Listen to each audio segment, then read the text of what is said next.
What is up, hustlers? In today's video, I have a special treat for you because this came to me as the sun was setting here in Bali, and I've been here for about 4 months now. And over the time period I've been here, I've acquired some lessons that I want to share with you today. Now, these lessons are not just some superficial lessons. These are actual lessons that will hopefully penetrate your heart and motivate, inspire you to do something different, to make a change, or to keep doing what you're doing.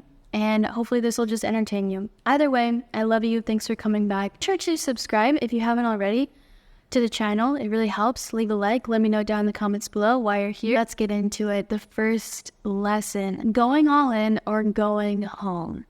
You see, since I've been in the online space for around coming up on 5 years, wow, there have been so many people who I've watched have huge dreams, visions, desires for their life, but they don't see it through. And the reason is because they don't go all in. They decide to have a plan B. They decide to just stay at their current job, even though they're making money, even though they have the skills. This is probably the one skill that I have that I don't know how to give it to someone else, but I wish I could. Because when I made that first $1,000 in my business and I decided to quit my 9-to-5 job, and I haven't worked one since, I knew that there was something.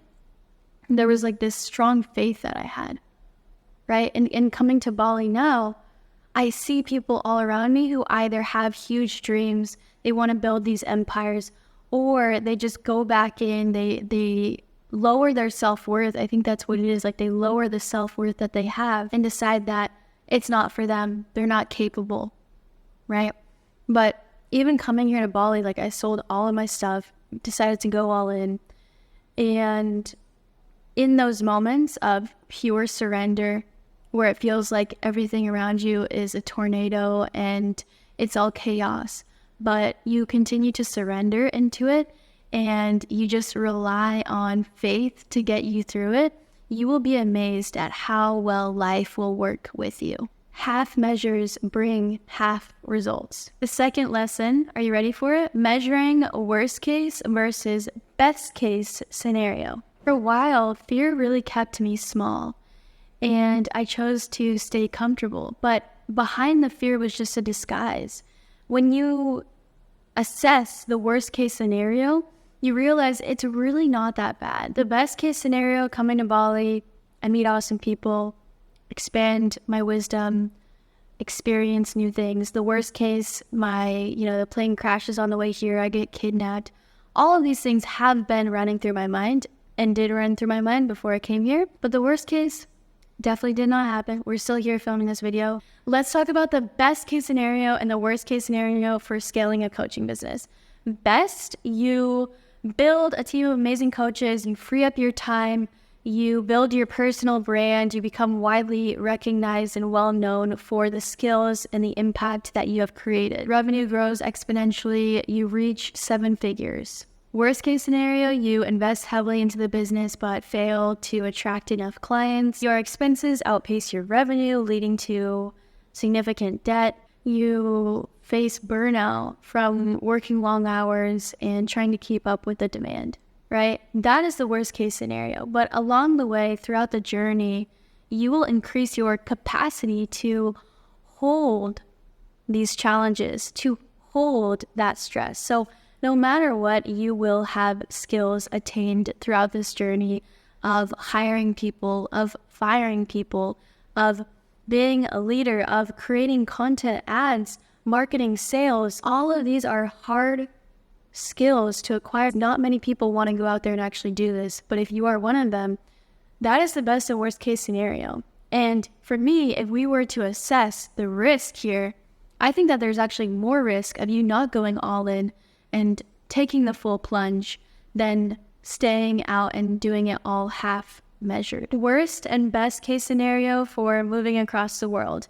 You thrive in the new culture, you meet new people who turn into business opportunities, your cost of living decreases, allowing you to live with more freedom and security.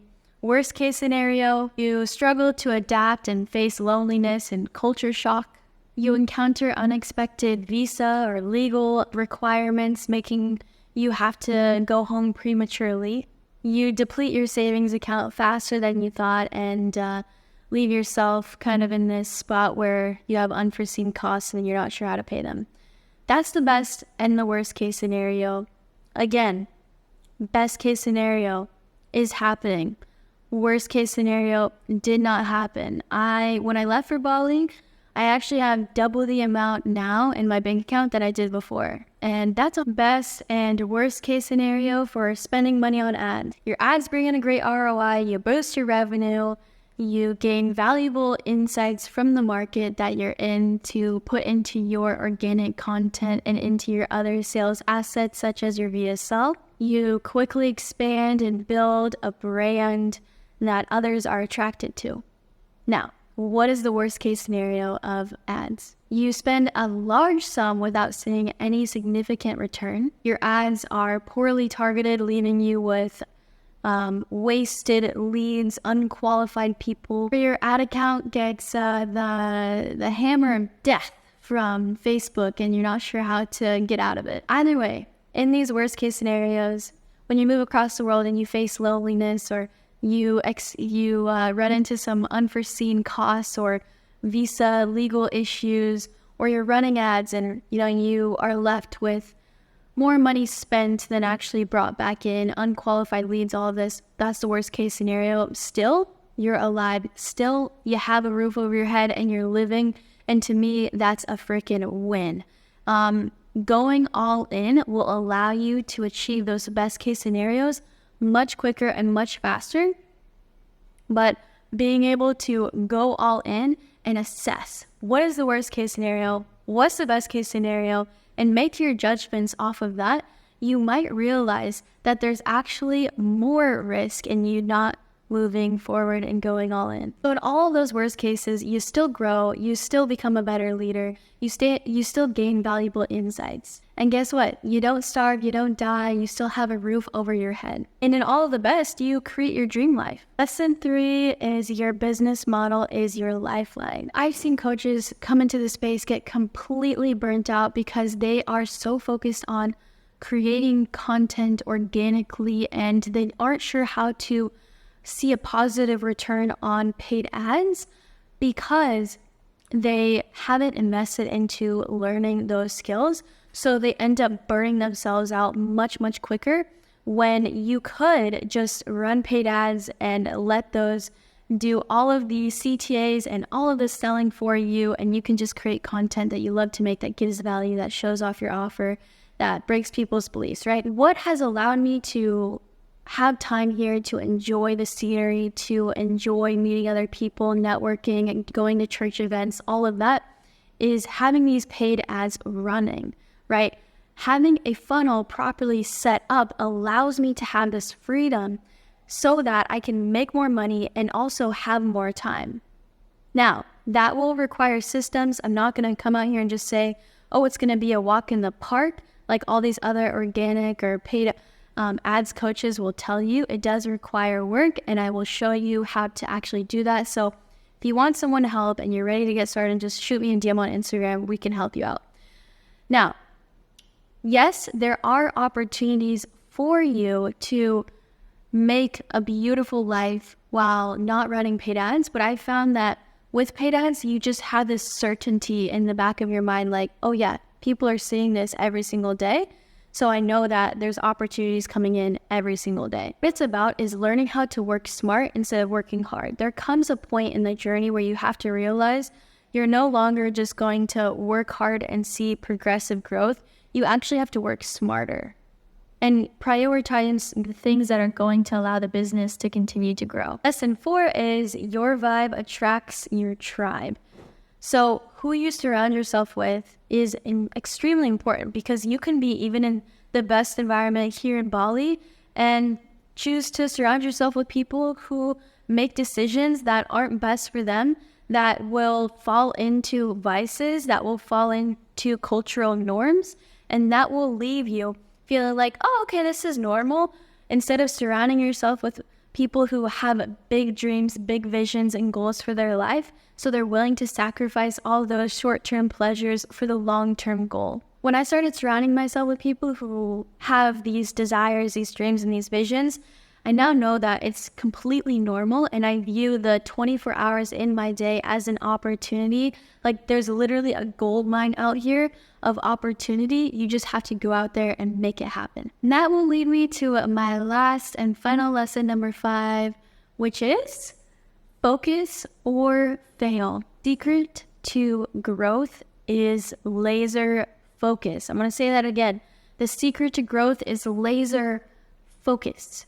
You can be out here in paradise, living in Bali, living in this environment, but still get distracted. The people who win are the ones who have their eyes set clearly on the goal in mind and are willing to show up every single day without any complaints. I decided to just cut the noise, focus on the growth.